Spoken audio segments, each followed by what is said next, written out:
Good afternoon, and welcome everyone to our Peace Health webinar on binge versus balance, how to stay mentally and physically healthy. The information presented today is general in nature, and it doesn't replace the advice of your personal healthcare provider. In fact, we do want to encourage you to talk with your doctor about specific questions related to your diet and health conditions. My name is Summer Meyer, and I'll be your moderator today. But before I introduce our guest speaker, I want to remind you that Peace Health is safe, open, and ready to help when you need us. And it's now easier than ever because we offer video visit appointments. If you haven't done so already, now's a good time to set up your My Peace Health account so you can make appointments, track immunizations, and receive test results and manage prescriptions. If you already have an account, just make sure that you log in and make sure that you check your contact information so that it's up to date. So in today's webinar, I do want to invite you to engage with us by voting in the polls, by asking questions, and by completing the survey at the very end. So now with that housekeeping out of the way, it's my great pleasure to introduce to you our speaker today, Dr. Lindsay King. Welcome, Lindsay. Lindsay here is a Wyoming native, and Dr. King is also a licensed clinical psychologist with a focus on bariatrics. She currently works with patients involved in the bariatric program at our Peace Health Riverbend Hospital's bariatric surgical program in Springfield, Oregon. She did her dissertation on pediatric obesity management, which spurred her interest in the field of bariatric psychology, autonomous and intrinsic motivation, and exercise therapy. Lindsay employs a solution-focused approach to assist clients with identifying their own strengths with an emphasis on creating and increasing healthy lifestyle choices, which include nutrition and exercise. Lindsay also enjoys hiking, traveling, and walking with her American Eskimo dog, Storm. So thank you so much, Lindsay, for being with us here today, and I will turn it over to you, Dr. King. All right, thank you so much, Summer. I am very, very excited to be with you guys today. The first thing we're going to do is kind of give you an overview of what we're going to talk about today. So the first thing I'll go over with you is we'll give some definitions of what I mean when I'm talking about binge or balance to kind of get us all on the same page. Then what I do is I'm going to talk to you about the why for yourselves and why the why is so important. Then we'll talk about the connection between our mental and our physical health before I get into the tips for both helping you to achieve mental and physical health balance. And then obviously at the very end, I'll go with some last thoughts, kind of go over some key points for you from the whole webinar today, and then we'll shoot it back to you guys and take some questions and hopefully give you some answers. So, like I said, the first thing we'll do is we'll go over some definitions or what I actually mean when I say binge, so that we're all thinking of the same thing. So I gave you guys 3 different definitions up there, and it can be an unrestrained or often excessive indulgence, or binging can mean to people an act of excessive or compulsive consumption. The third one on there is something that a lot of mental health providers will look at. And when someone comes into us and says that they're struggling with binging of a certain behavior, we do actually assess and talk about for them, are they feeling a loss of control over that behavior? And I'll say here too that binging, you can binge or overuse any behavior. We hear a lot from people about food or binge eating. Some people come in and talk about binging on alcohol or drugs, TV or entertainment, technology, shopping, gambling. So you can honestly overuse or binge on any behavior. And we, as mental health providers, we actually address that with everyone who comes in. So I wanted to kind of look at that too, that you can overuse any behavior. So next, what we'll do is I'll give you a definition or what I mean when I'm talking about getting you guys back into balance. So that's on our next slide, and I'll give you that. So balance for us means to bring that behavior that you guys are thinking of back into harmony or proportion. And other words you're going to hear that really do for us are synonymous or what you might hear when someone's talking about getting you back into balance is moderation. You'll hear people talk about work-life balance. And then the last one I put on there is something that mental health providers talk about, wise mind. And what we mean by that is when someone is coming in and they're talking about where maybe if they get really emotional, they might overuse. And when they're rational or when they're feeling logical, they say that they don't really struggle with that. And so we look at it like, can we get you to a place where you're able to use both of those? And when you're able to use both, we look at that as using your wise mind, using everything that you have to get yourself back into balance. All right. And so the next thing that I'll talk to you guys about is the why. And a lot of people wonder why psychologists or mental health providers think about this. And the reason that the why for you is important is to ask yourself that question of why do you feel that you are overusing or binging on a certain behavior? Or even the opposite of that, why are you feeling unbalanced? The reason why it's important is that we'll overuse or binge behaviors to fill a need, right? For a certain reason. And so I'll give you an example of what I hear a lot when my patients come in, because we are working toward weight loss and they're trying to change what they're doing around food or physical activity, but I hear it a lot with food, that they're overusing or binging on food. And they'll tell me that they're using that food, obviously not just for nutrition, but for comfort, for coping, for soothing, maybe when they're feeling lonely. I've had people tell me that their food is like their best friend. They'll use it when they're missing friends, when they're feeling nostalgic. And so if they understand, and if you guys understand why you're doing it, then later on when I talk about some of those tips and tricks to hopefully get you back into your balance, you might be able to find a behavior to put in there that would help you feel balanced, that would still feel the same need that you're using that behavior that you're binging on or overusing right now. So it helps you when you're trying to make those changes to understand why you're doing what you're doing. And so I think the next thing that we actually have is a poll for you guys that we're going to get you guys to answer something for us, some questions. Yes, great, thank you. So I'm going to just transition to this slide now, and I'm going to launch this poll. If you can share with us, why do you think you might be binging? Is it a loneliness or sadness issue? Is it just boredom? Is it stress? Or is it something entirely different? Feel free to type it in the question chat space and we will see what kind of free form notes come in that area as well. And as I give you a second here too to make your selection, we'll view the results following this. It looks like we've got a lot of participants, almost 100% have participated so far. So I'm going to go ahead and just give you a couple more seconds here. Great. All right, I'm going to go ahead and close this and then I'll share out the results. And you should see it now. Take it away, Dr. King. So yeah, Summer, it looks like we've got 13% that said that they might be binging for loneliness or sadness. 30% said boredom. 49% said stress. And 8% said other. There are a couple of notes in the chat, some for reward. That's great. That's me. I binge for rewards. And some folks are just hungry and some folks say just procrastination. Yeah. Yep. So this is great. Thank you for your participation, everybody. I'm going to go ahead and shift back to our slides now, and I'll let Dr. King continue the talk on about the connection between mental and physical health. All right.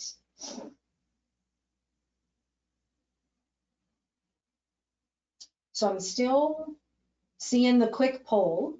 I don't know if you guys are seeing the next slide for the connection between mental and physical health. Looks like on my end,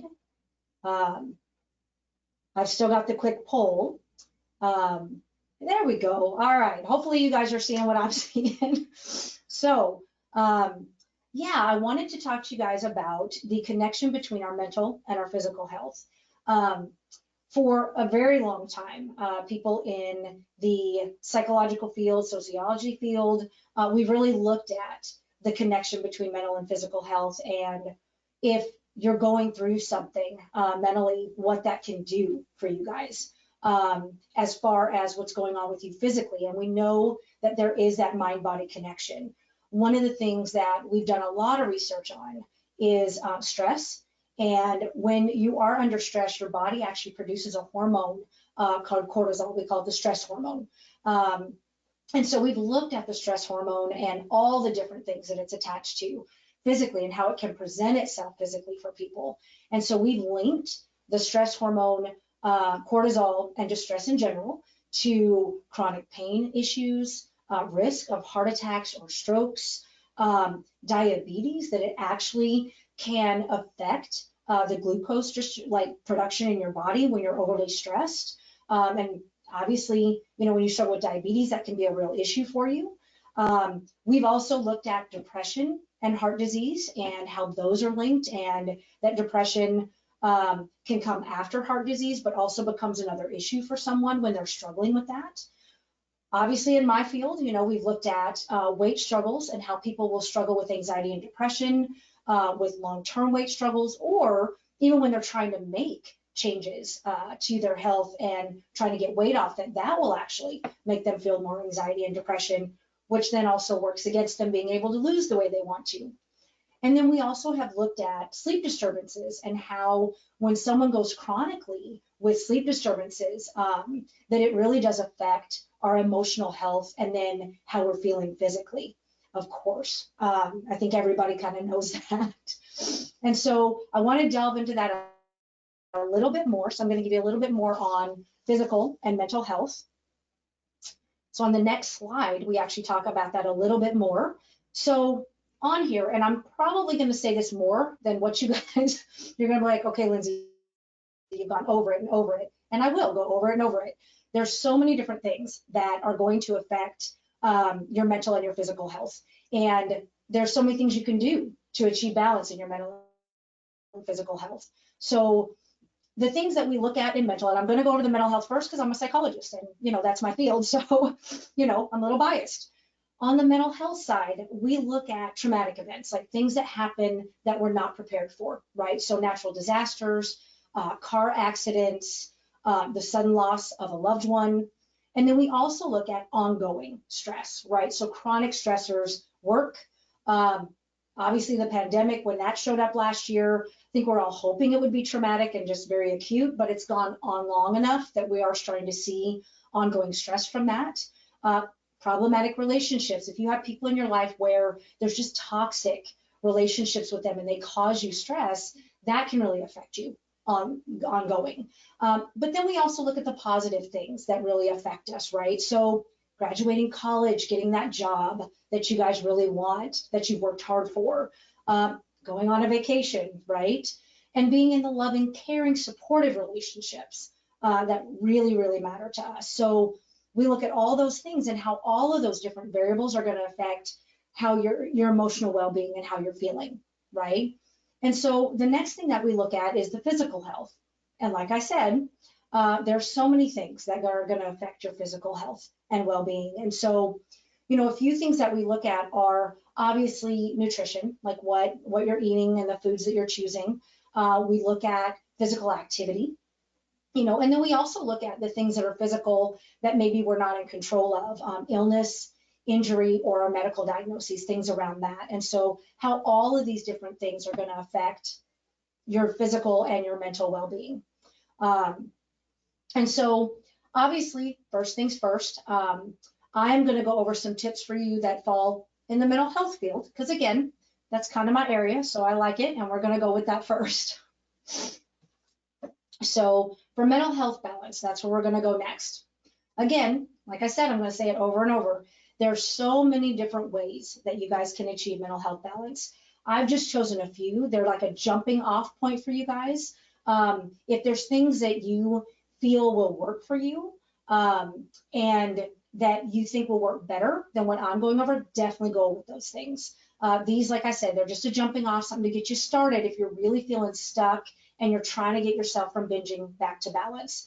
And so the first thing that I always go over with people are goals, like monthly goals. And then I kind of touch base with them about their motivations, right? And so that's the first one I'll go over. And then after that, I'll talk to you guys about self-care and coping skills, which I would say all mental health providers love self-care and coping skills. We talk about them a lot. And then the last thing I go over with you guys, because it is important, is your social support system. And so, like I said, first things first, I'm going to jump into the monthly goals for you guys and that process motivation that really hopefully helps keep you going. And so what I tell everyone that comes in to see me is that we are what we do consistently every day, right? And so that we're affected by everything, the people around us, whether that's our coworkers, our loved ones, our friendships. We're affected by the technology, the media diet that we take in. That's a term that they've come up with of the social media you take in, anything really that you're getting from media, whether I guess that's newsprint or anything that you're getting online, your social, your Instagram, your Snap, all of those things affect us.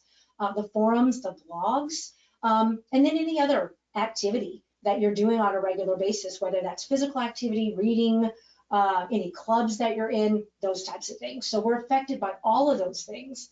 Our daily habits lead us toward or away from all of our wonderful goals. And so those changes that we really want, we want to set up those daily habits. A way that you can help yourself do that, and one of the things that I really work with people on is to set monthly goals and to self-monitor, like to really log and track those things, like to write. You don't have to, like write down you got up at 4 and you did this at 5 and you did this at 6. But if you have specific habits that you really want to change and you're looking at, okay, this is what I'm binging and this is what I'd rather do, if you write that down on a daily basis and you're checking on it weekly and then monthly, you go back over that stuff and you're really looking at, what did I do well that I can maintain going into my next month? And what am I still working on? What worked? What didn't work? What can I adjust and move into the next month? You guys, it really works. I'm telling you, people really kind of push back sometimes on the self-monitoring, but this stuff works. It is awesome. Now, another thing that I always talk to people about when they are setting these new goals and they're trying to change these overuse or binging behaviors is when you're changing into a new habit or you're trying to set a new habit and break an old one, the habits that you're overusing, if you didn't find something reinforcing it, like pleasurable, de-stressing, engaging, whatever it is, you wouldn't keep doing them. So if you change and you put in a behavior that you really don't like or you don't look forward to or you dread, it's really difficult to keep yourself doing that long term. And we're always, when we're setting up these new habits, you kind of start with the end in mind, right? Like you're looking at, where do I really want to be in 6 months or a year, so that when you're setting these daily things and you're looking at it, you got to enjoy the process, or you really won't keep doing it long term. You might do it short, you definitely won't do it long term. So I always touch base with people, like, are you enjoying what you're doing? And if they're not, I have them go back to the drawing board, because I want them to be successful long term. All right, so the next thing that I'm going to go over with you guys, and I'm going to tell you, just as important as this, self-care and coping skills. It is so important. I don't know a mental health provider that doesn't believe that self-care and coping skills are a great way to help people establish wonderful new habits, establish balance in their life, and really break free of some of these behaviors that they might be overdoing or binging on. And so self-care. Self-care contributes to both your physical and your mental health. I know we're talking about mental, but it also is very, very good for your physical well-being too. Self-care coping skills can honestly be any habit that you enjoy. You may already have hobbies that you love to do, whether that is getting out with your friends, whether it's artwork, maybe you're really creative, maybe you enjoy reading, maybe you're very physically active and you're already doing these things. So it can be hobbies that you already enjoy doing that you start really building and increasing when you're trying to get yourself away from those binge behaviors, right? if you're thinking to yourself, Lindsay, I don't have any hobbies that I think that I could increase. All right, well, then you can create new hobbies, right? Like, is there anything that you've ever wanted to learn about or do? There are all kinds of virtual classes right now, you guys. You can jump online and probably find a virtual way to learn or do anything, okay? So one of the things that, you really, really want to also look at is maybe you're thinking to yourself, you love traveling, and right now you haven't been able to go traveling, or right now you haven't been able to be social, right? A lot of things have changed for us, which can really increase our stress or sense of isolation, and then we start seeking that comfort or binging on something else that we don't want to. So think about all the things that are virtual, right? And maybe if you were a traveler, you want to do a staycation, and there's virtual tours going on right now, which is one of the most interesting things I think I've ever done. And it's so much fun, and that can become a new hobby for you guys, right? It's just time away. These habits and routines that you're building, time away from the things that cause you stress or sadness. Now, remember, before we move on to the next thing, I want to remind you guys that we can overuse or binge on anything. So remember, this is about balance. You might want to plan how much time you're going to spend in these new activities so you don't start overusing even the activities that we wouldn't really see as something that might be detrimental. But if you procrastinate, and I definitely love to procrastinate, you can overuse even the wonderful hobbies and self-care and coping skills that you're trying to actually get you to keep you from binging. So maybe put a time limit on this stuff so you're still increasing these wonderful things, but you're also keeping yourself in balance. All right, so last thing I'm going to talk about is support system, your social support network. Earlier, like I said, we are so affected by the things and the people that we surround ourselves with. And so on this, I'm going to just throw out some research because I love some research. Research has shown that there is a correlation between social support and better mental health or a sense of well-being. They've actually done research on the social support that's offered from coworkers when someone at work is going through a really high stress situation, and it's actually even affected their physical health. That they actually felt better. They actually did I think they did stuff about their heart rate, and now it came down when their coworkers were actually talking to them through this and being engaged with them and trying to help them de-stress. So the people you surround yourself with, both at home and at work and in your social life, they have such an effect on the way that you feel, both physically, obviously, and mentally. So you can get different forms of support, right? People, I think everybody kind of looks at it well, your friends, maybe your loved ones, even like I just said, your coworkers, the people you spend a lot of time with at work. But then also, if you feel like you're still struggling with that sense of isolation, there's online forums, there's blogs. Obviously, if you're someone who's in school or in college or going back to grad school, your classmates are a great support system for you because they know what you're going through. There's online support groups right now.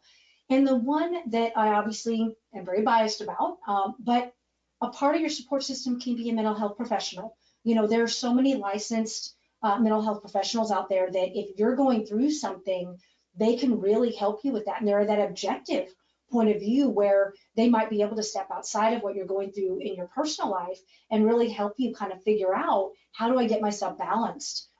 Is there a person I can come to and just talk about these things I'm really struggling with, that there's not going to be any judgment, there's not going to be any retribution maybe, or bad feelings if I need to come in and just vent out some of these things going on with me. So again, mental health providers can be just another part of your social support system. And it is really important to have those good people in your life that really are those loving, supportive relationships.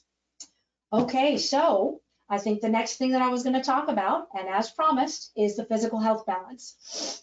So again, I'm going to say it again, many, many different ways to achieve a physical health balance. I'm going off of ones that I work with a lot, that I've seen people, really try to change for themselves when they're looking at their physical health balance and trying to get themselves back to where they want to be. But sleep is important too. Like I said, it doesn't really, have to be the things I'm talking about. If you're struggling with something in your life that physically you want to work on that I didn't talk about today, definitely work on those things. Individual goals are the best thing. So I'm just going over the stuff that I know from a physical health side can be very, very helpful for people. So I am going to go over physical activity, nutrition, and then one that's a passion of mine, which I will get to in a few slides, talks about dieting and to really avoid that if you can. So don't go on a diet, and I will get there, I promise you guys. So, but first, I'm going to go over some physical activity stuff with you guys. And so physical activity, I honestly feel like a lot of people already know this, but it's been shown to assist with both physical and emotional well-being. There are many studies and articles that report the benefits of consistent exercise for your physical health and weight maintenance, for those of you out there that maybe are struggling with that. And any exercise will do. So again, this is about balance, you guys. I am not expecting you guys to, hit the gym 7 days a week. You do not have to be an extreme athlete. You do not have to be an ultra marathoner or a marathoner at all, or an Ironman. You do not have to go and start, working out where you're jumping up on boxes that come up to your face. These are not the things we're talking about. Like you could walk, you could hike, you could spend time with your friends, just getting out and going to a park. Any physical activity will do. And so again, since I'm talking about balance, I went and looked up what some of the suggested recommendations are. And the CDC has said that for most adults, physical activity and kind of that good niche is about 150 minutes per week. Now that might sound like a lot, but if you break it down, it's 30 minutes 5 times a week.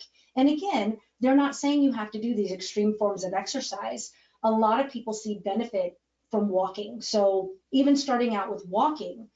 Now for weight loss, it is a little bit different, and people ask me that.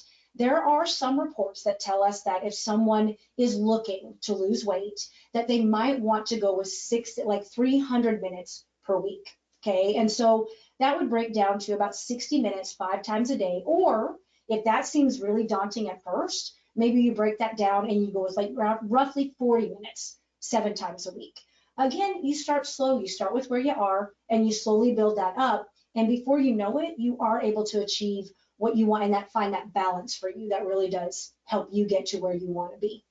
And I think the next thing that we're doing after this one is another poll. So let Summer kind of lead us into the polls. Awesome. Thank you so much, Dr. King. Let me get this going here. The next poll that we have, would love your participation and feedback on, is what daily habit would you like to change?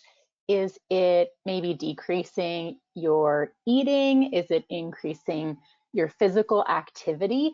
Is it spending more time in your social network with friends and family? Or maybe it's decreasing your screen time. I don't know about you, but I have really upped the amount of time I'm on the computer over the last year, and that would definitely be my selection. And while I'm waiting for 100% participation in the poll, looks like we're about 61% right now, so I'll just give it a few more seconds. Just want to highlight a couple of things that I really appreciated that you were speaking to. The first is the breaking down kind of larger, seemingly mountainous things into smaller chunks. I think that's something that certainly helps me, so I appreciate you commenting on that.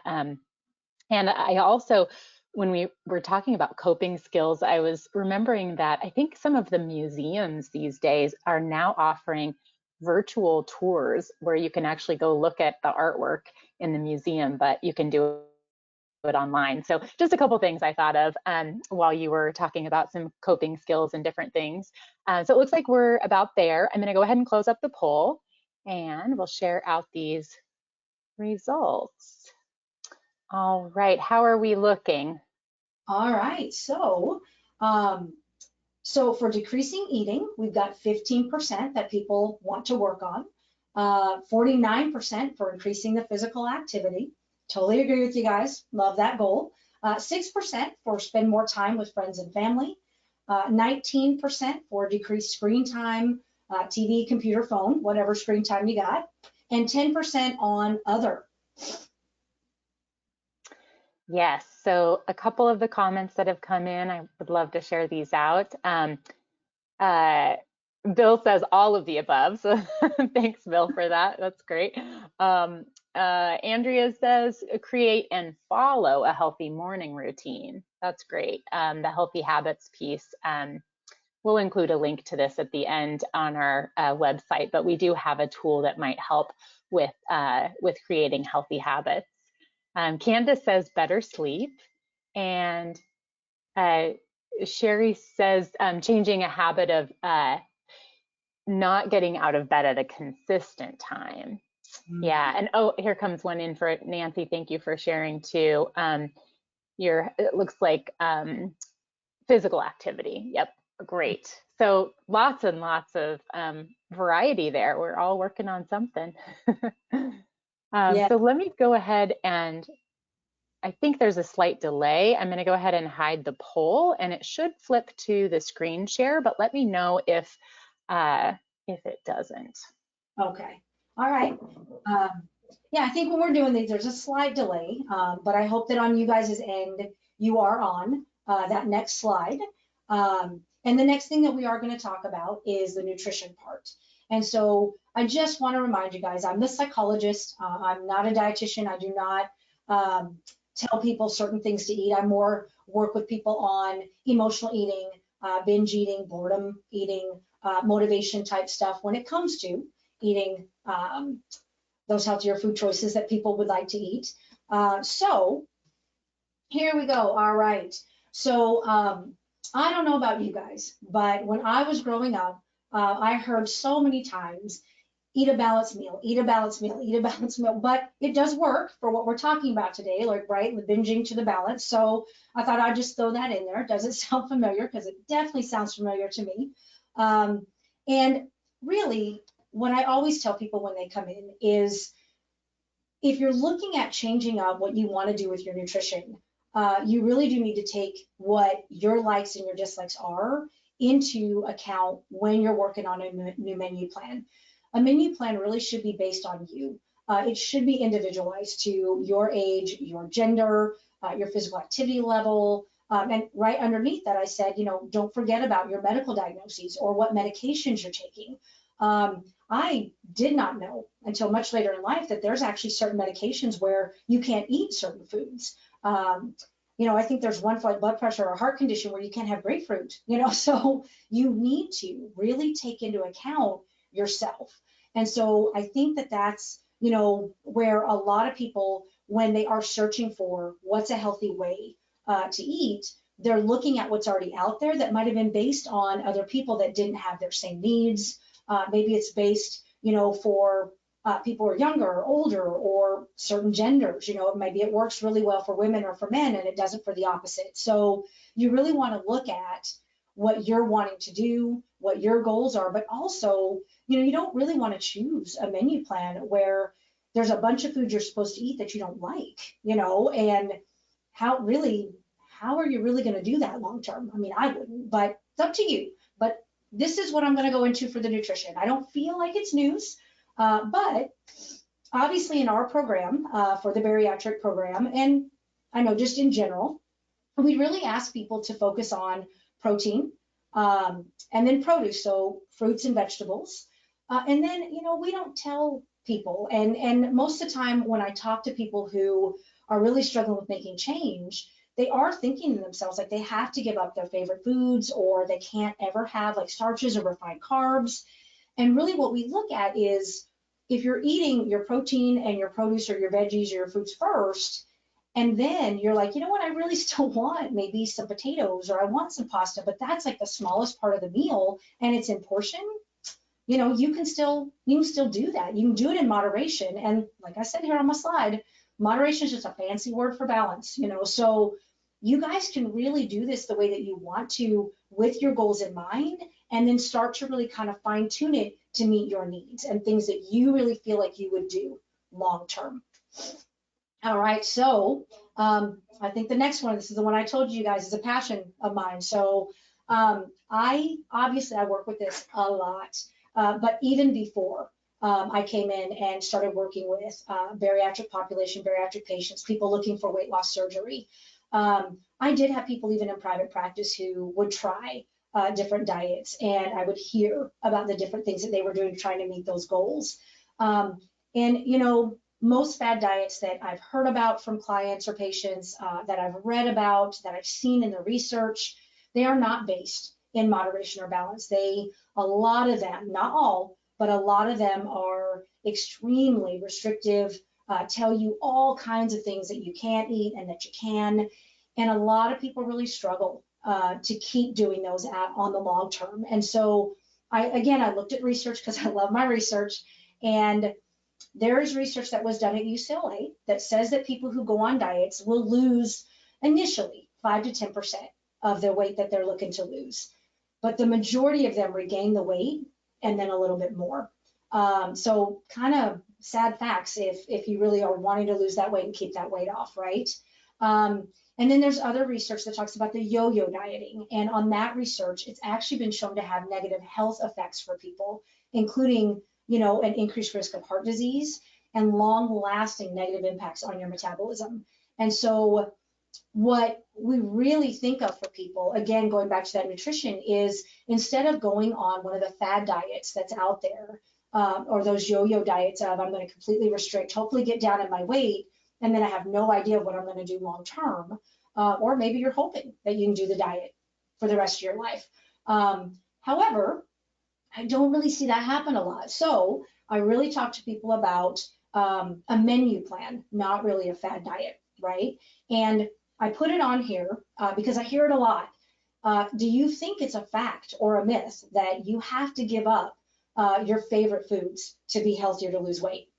A lot of people, when they first come see me, they completely believe that they are never, ever going to, again, have their favorite foods once they decide to get healthy.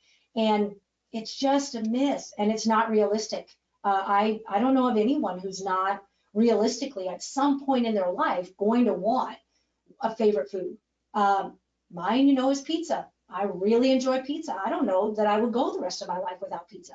You know, now, do I do it in moderation? Sure. You know, small amounts, guys. Sounds a lot like balance, where your favorite foods can be a part of that menu plan, that nutrition for you. And, you know, again, I'm going to go back to what I said at the very beginning of if you're self-monitoring and you're making those monthly goals and you're logging and you're tracking, you get to see, you know, how these little changes that you make and putting things in moderation will still lead you to your goals. So if you're looking for, you know, I want to increase my energy, or I feel like the foods that I'm eating, I'm binging on those foods, instead of doing this all or nothing thought process of I've been binging on this, now I'm never going to eat it again. You know, it's, well, maybe for now, you know, this is a trigger food for me. I hear people say it's a slippery slope for them. And so maybe right now you don't want it in your environment and you're going to, you know, kind of say, I'm going to take it out for right now. And then once you really feel like you're back in balance, you may choose to reintroduce that food because it means something to you. Maybe it's cultural or traditional. Maybe it's something you eat when you're with your family or your friends. But really, it doesn't have to be an all or nothing. And what we found really is that if people find a way to moderate, to maybe change the dynamic of how they do those favorite foods, they can still be very successful. And honestly, they can maintain it over the long term. And so I think with that, oh, and one last thing that I wanted to say, I always tell my patients who come in that if they do want to eat their favorite foods, why not look at that as a treat that you planned in, right? It's not a cheat day. I hear that a lot. Well, you know, I'll have my cheat meal. Cheat makes it seem like you're doing something bad, you know, like you're doing something wrong by eating your favorite foods. I would rather look at it like you're treating yourself, but you planned it in and you were going to portion control it so that you're not going to feel bad afterward. So that's the last I'm going to say on that. And I think we actually have another poll for you guys to give us some more information. We do. Thank you, Dr. King. So I'm going to get to launching this poll next. Would love your participation in it. If you do want to change your nutrition, what would you like to change? Is it maybe adding more protein to your diet, or upping the water intake, or maybe it's eating more fruits and vegetables? The thing I like about this poll, I just want to say, this was recommended as a question by Dr. King, is it's really focusing on adding more in. And I think that I said this in another webinar that we moderated. It's more about abundance than it is kind of about scarcity. And I think when we look at and approach our diet in this way, or anything probably for that matter, it's more about like what good things can I add in and do more of, instead of like, oh, what bad things maybe do I want to take away and do less of. So I don't know if you have any comments about that, Dr. King, from kind of a psychological perspective, but I find that that helps me a little bit better, is the abundancy mindset. Oh yes, I definitely am one who's a proponent of look at what you can increase instead of what you want to decrease. It's really difficult when you have a goal that's like, I don't want to do this, because really, are you just gonna, like say you're gonna white knuckle it, for hours and say I don't want to eat chocolate like all evening. I'd rather Right. think, what do you want to do, you know? Um, and when people are trying to change what they're eating or their nutrition, it really does help them to look at what they can add in. Yeah, so it looks like we've got a high participation rate here. Thanks, everybody. I'm going to go ahead and close the poll now, and we'll share out the results. All right, yes. So we have 11% that wanted to increase their protein, 30% that want to increase their water intake, 48 that want to increase fruits and vegetables, and 11 that said other. All right, let's take a look at those comments. Oh, portion control. That's a great one. Thanks, Warren, for contributing that one. Looks like water intake is another one. Cutting out less processed and sugary foods. That's a great one too. Um, and then the combination of more water, fruits, and veggies. So a little bit of all of the above. Reducing sugar was also listed. Thanks, Susan. And let's see. I would love to share a couple more of these with you. Oh, here's one. Find a better way to have healthy choices handy for busy work weeks. That is a great one. Thanks for sharing that one, Lucia. Okay, so let's go ahead and close this up, transition back to our final thoughts slide, I believe. All right. So yeah, I know, like Summer said earlier, there's a little bit of a time delay when we jump out of the polls. But the next thing that I'm going to do is just kind of go over last thoughts, and then we'll let you guys maybe throw some questions out there if you have some questions that you wanted. And so really what I wanted to do with this last thought slide is kind of go into some of the things that I focused on that I hope that you take away. And again, I said it over and over, so I'll say it again here. There are so many, many things that you guys can do that are going to help you achieve balance in both your mental and your physical health. If there are things I talked about today that resonate with you, great. I hope that you take those and you're able to use them. If there was stuff that you were already thinking of for yourself I didn't cover, most definitely go with those. It really should be. I always focus on what are your goals, what are your wants, and what do you want to change. And so definitely, if you didn't get something that you wanted to work on in today's webinar, please do your own research. I'm a big proponent of people doing their own research and finding out what's going to work for them. And there's so many ways for you guys to do research, right? So you can do books, podcasts, documentaries, you can take classes. There's no one right way to achieve your balance. I'm going to tell you that. Everyone is so individual and different. And the last thing I'm going to say is to remember your why. Our why is that we are either binging or want that balance. That's really important for us, because if you don't really know why you're doing what you're doing, you might choose behaviors that don't really meet the same needs. And then you'll feel like you're not getting it right, or that you're failing yourself, when really maybe you just didn't understand why you were overusing or binging that behavior. And so learning more about yourself and understanding that is definitely going to be something that's important for you. And then the last thing that I did want to go over today, if there's anyone who's listening that truly is, or anyone you know that truly is struggling with binging of a behavior, any behavior, and they've really tried to change that on their own, and they have not been successful. There are so many mental health providers who are trained to help you guys, from social workers to counselors to therapists to psychologists. We really do have that training. There are many, many people who have training to help you be able to go from binging back into balance. And so I would recommend that you reach out for that. Changing and breaking a binge behavior is very difficult, but it can be done. And if you tried it on your own and you're not able to, there is no shame in asking for help from a mental health provider who's been trained to help you do that. That is what we are here for. And so kind of going to leave it on that note. I'm so happy to come and meet with you guys today and discuss this kind of stuff. And I think the next thing we're going to do is some questions. So if you guys have questions, please let me know. Great. Thank you so much, Dr.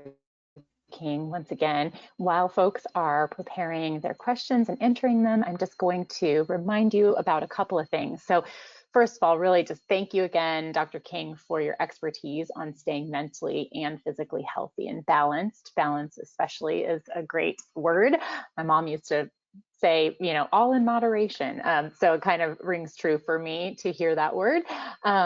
And so as folks are adding their questions in to ask Dr. King at this time, I do want to remind everyone that a recording of this webinar will be available on our website, as well as the slide decks that we shared.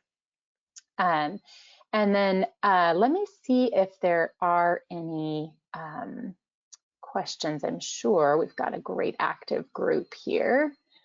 So let's see what we have. Oh, there is just one comment I wanted to go back to earlier. Thanks, Margaret. She says that she wanted to comment about the eating grapefruit advice. And so she has said she had heard that too, and did talk to her doctor, so found that helpful. Thanks for sharing your personal experience. I'm not seeing any questions, so want to give you guys a little bit of time. Now is your time. We've got about 10 more minutes. So if you do have anything, binge versus balance, questions to ask Dr. King, while you've got her captive in this webinar, feel free to post those questions here for us. And I know sometimes I don't see those, so tech difficulties. I'm looking very hard. And let's just go here to the next slide. If you think of anything after this webinar, you can always send us a message at healthyu@peacehealth.org, and we can make sure to address your questions. And if you're wondering too how to stay connected with us, we have a great monthly e-newsletter that we send out. It's chock full of health news, local events, and alerts about our upcoming webinar. So I do want to give you a little sneak peek. We are going to hold another webinar March 16th. It's a Tuesday. It's going to be on preventing colon cancer.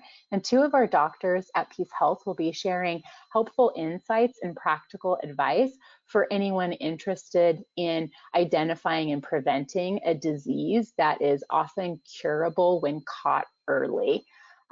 So be sure, if you want to hear from us, to subscribe to our mailing list here, peacehealth.org/healthy-u/subscribe.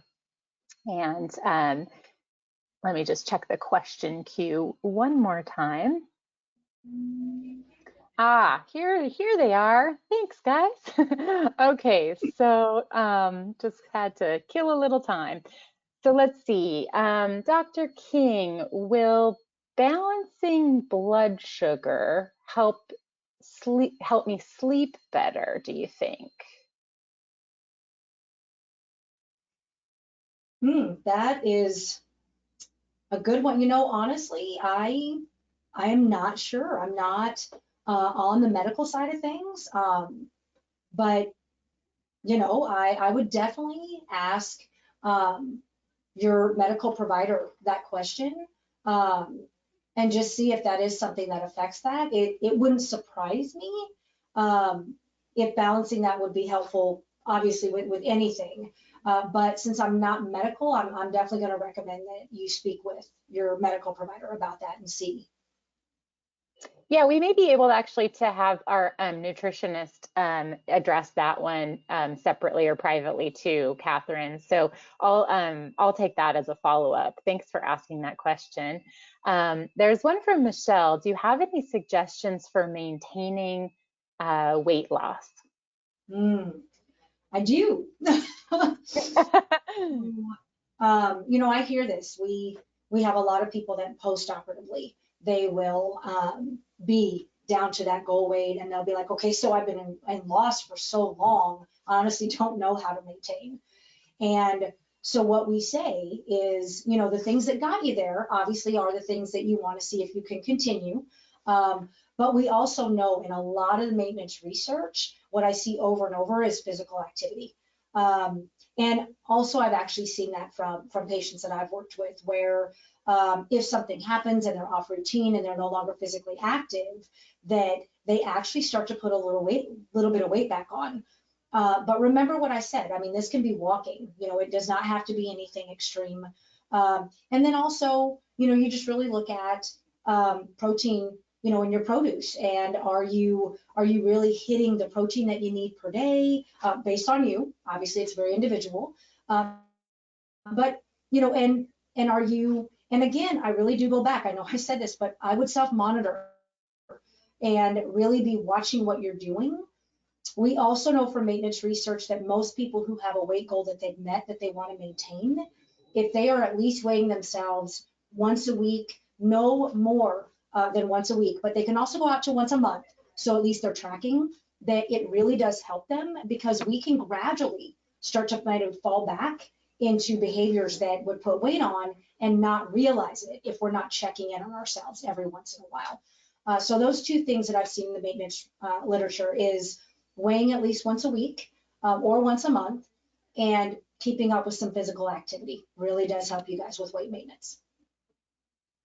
Thank you. That is great. Yeah, that's really super helpful.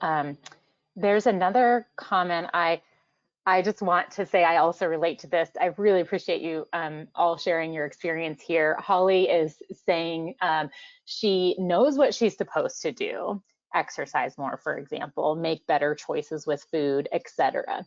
Her problem, she says, is that even though she knows better, she doesn't necessarily always do better. And so if given a choice between, for example, cheesy pasta or salad, she is always going to go with the cheesy pasta. So any other tips on kind of like the brain science of it? So retraining our brains, right? The neuroscience. Am I getting that right? I'll roll with that, Summer.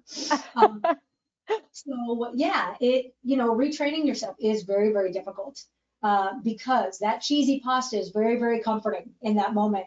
And it probably is way more appetizing than that salad. I can honestly say I'd probably go pasta over salad too. And so it's the habit. It's reminding yourself that, look, this is what I'm going to do. But I will also say that the patients I've worked with who are trying to kind of break that and reestablish a healthy routine, they've gone with the treat meals. And so if you're doing it multiple times a week, I would honestly recommend give yourself a treat meal once a week, you know? And so every night when maybe you're looking at that salad or that pasta and you're like, man, I really want my pasta, you can say, well, I'm going to have the pasta on Friday or Saturday.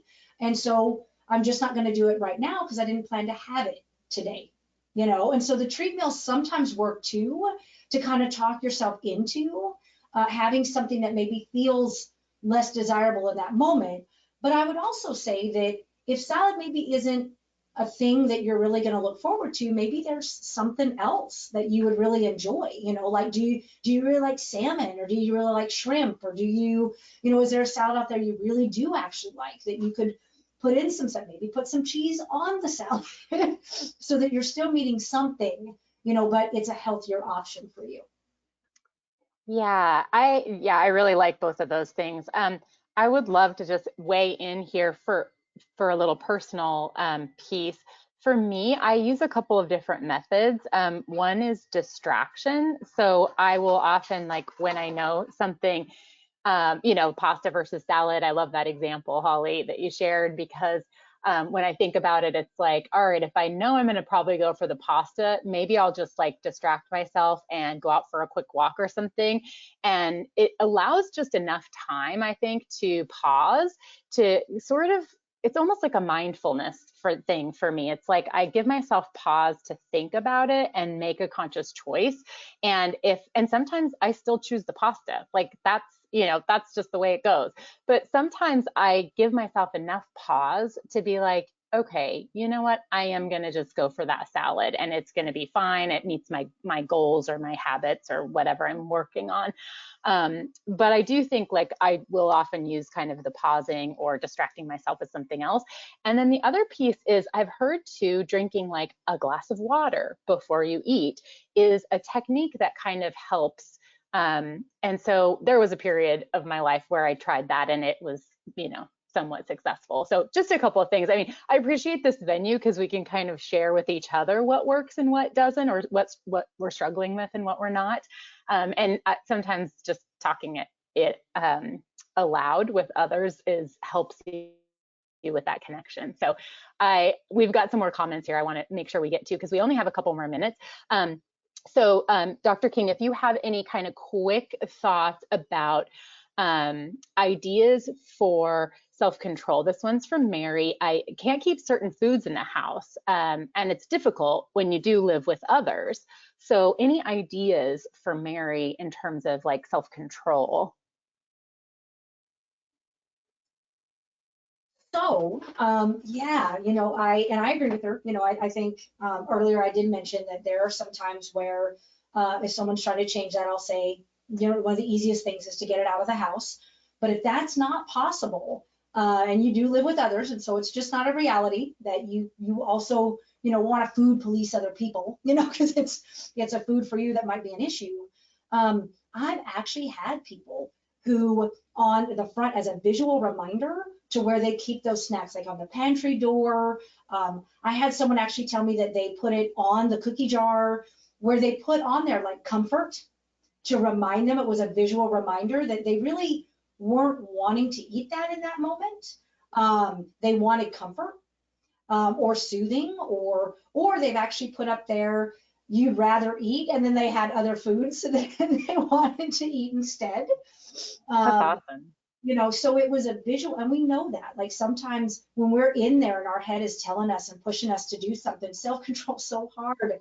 And so that visual for us sometimes is enough to give us that pause you were talking about, to make us a little more mindful that we may want it in that moment, but we also have other goals that we also want. And so there are other choices for us, so to build our control, because we can also we can strengthen our self-control over time. Excellent. Excellent. Yeah, thank you so much. I'm just going to read this last comment that came in from David. Thanks for sharing what works for you. He says, one thing that helps me is to pause when I'm about to binge or eat something not planned and drink a warm drink. Then I ask myself if it's my stomach or my head that is hungry. So I just love that. Thank you for sharing. And just a final slide for us today to remind you, we will have a survey as soon as you close out. So please give us your feedback. We read everything and try to improve for the next time. So I just want to thank you again, Dr. King. Really appreciate you joining us and also appreciate our audience for spending your lunch hour with us. So until next time, I just wish you all to stay healthy and be well.